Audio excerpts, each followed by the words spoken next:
Ah, Miss Devereux. Please, come in.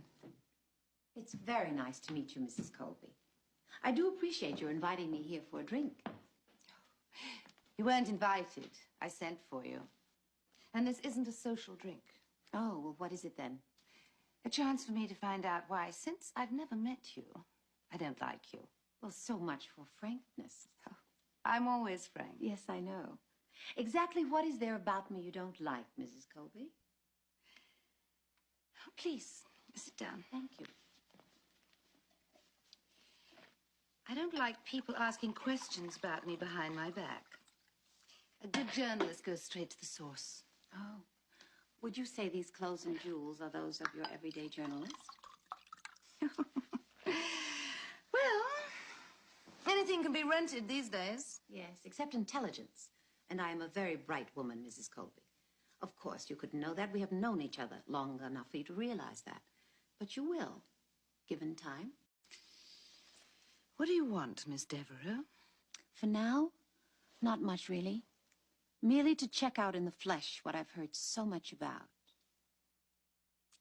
What have you heard?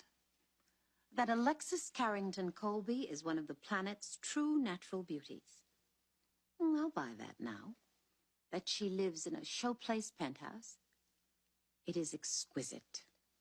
Thank you. You adore the south of France, even though you are prone to seasickness on yachts. Only small yachts. Anything else? You were actually expelled from a boarding school in Gstaad. And you worked for several months as an artist model in Hamburg, of all places. Wrong. It was Brussels, of all places. And this is all absolute trivia. All right. On a deeper level, you are extremely vulnerable when it comes to your children and totally ruthless when it comes to your enemies. And there are quite a few of those hanging about. It's burned. Is it?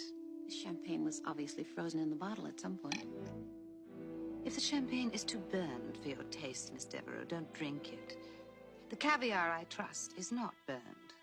I really wouldn't know. This is Osotrova, and I prefer Petrosian Beluga. Look, Miss Devereux, whatever it is that you're doing in Denver, I suggest that you tread very carefully with me.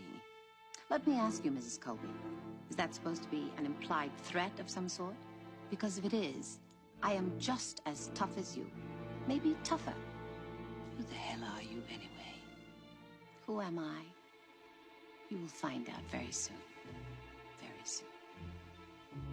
You said this wasn't going to be a social evening, so whatever it was, I enjoyed myself thoroughly. Thank you, Mrs. Colby.